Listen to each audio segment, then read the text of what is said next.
আসসালামু আলাইকুম রহমতুল্লাহি ওয়া বারাকাতুহু। প্রিয় দিনদার মুমিন মুত্তাকিন ভাই ও বোনেরা, আশা করি আল্লাহ পাকের অশেষ রহমতে আপনারা সবাই ভালো আছেন।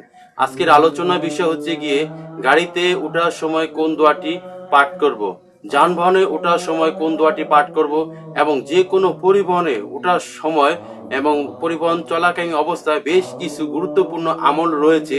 কোন আমল করলে গাড়ি চলাকালীন অবস্থায় কোন আমল চললে আমি সবাই নিরাপদ থাকবো, তো সেই বিষয়টা নিয়ে এই ভিডিওতে আলোচনা করব।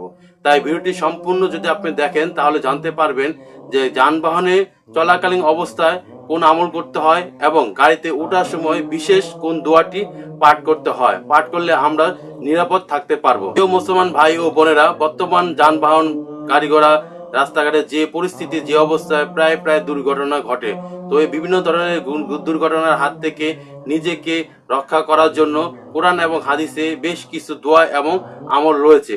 তাই আমরা প্রথমে জানবো কোন আমল করতে হবে। আমরা প্রথমে যখন গাড়িতে উঠবো তখন বিসমিল্লাহির রহমানির রহিম বলে গাড়িতে উঠবো। এটা অবশ্যই খেয়াল রাখতে হবে, বিসমিল্লাহ বলে আল্লাহর নাম শুরু করে বিসমিল্লাহ বলে গাড়িতে উঠবো। তারপরে গাড়িতে যখন বসবো তারপর আলহামদুলিল্লাহ বলে বসবো। 3 বার আলহামদুলিল্লাহ বলে গাড়িতে বসবো। আলহামদুলিল্লাহ আলহামদুলিল্লাহ আলহামদুলিল্লাহ বলে 3 বার বসবো। তারপর গাড়ি যখন ছেড়ে দিবে বা গাড়ি যখন চলবে তখন সুবহানাল্লাহ সুবহানাল্লাহ সুবহানাল্লাহ বলে জিকির করব 3 বার। এই সুবহানাল্লাহ বা যে কোনো জিকির আপনি করতে পারেন। আস্তাগফিরুল্লাহ, আলহামদুলিল্লাহ, লা ইলাহা ইল্লাল্লাহ। সবথেকে ভালো জিকির হচ্ছে, বড় জিকির হচ্ছে কি লা ইলাহা ইল্লাল্লাহ। তাছাড়া আপনি যে কোনো দরুদ শরীফ পড়তে পারেন, দরুদে ইব্রাহিমও পড়তে পারেন, বা সবচেয়ে ছোট দরুদ শরীফ সাল্লাল্লাহু আলাইহি ওয়াসাল্লাম পড়তে পারেন। নবীজি সনে আপনি দরুদ শরীফ পাঠ করতে পারেন 3 বার, 7 বার, 21 বার, যতবার পাঠ করতে ইচ্ছা হয় আপনি ততবারই পাঠ করতে পারেন। তারপর গাড়িতে আমরা এই দোয়াটি পড়ব, বিশেষ একটি দোয়া। এই দোয়াটি আমরা পড়ে নেব যখন গাড়িতে উঠবো, গাড়িতে চলাকালীন অবস্থায় এই দোয়াটি পড়ব। দোয়াটি হচ্ছে গিয়ে সুবহানাল্লাযী সাখারানা হাযা ওয়া মা কুন্না লাহু মুখলিনুন ওয়া ইন্না ইলা রাব্বিনা লাহুম কালিবুন। আমি দোয়াটি আরেকবার বলে দিচ্ছি, সুবহানাল্লাযী সাখারানা হাযা ওয়া মা কুন্না লাহু মুখলিনুন ওয়া ইন্না ইলা রাব্বিনা লাহুম কালিবুন।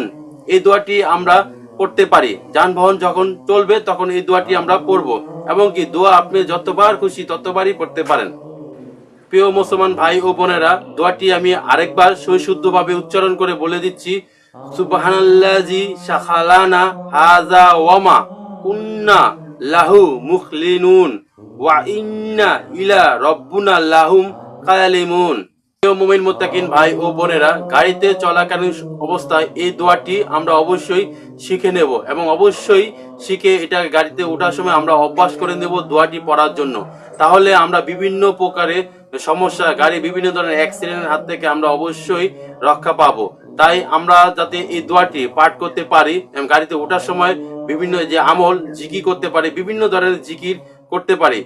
গাড়িতে চলাকালীন অবস্থায় বেহুদা কথাবার্তা না বলে অবশ্যই বিভিন্ন প্রকারের ছোট ছোট আমল আছে, সেই আমলগুলো যদি আমরা করি তাহলে অবশ্যই আমরা বিভিন্ন ধরনের অ্যাক্সিডেন্ট হাত থেকে আমরা রক্ষা পাবো। আল্লাহ পাক আমাদের সবাইকে এইসব বিষয়ে বোঝার তৌফিক দান করুন।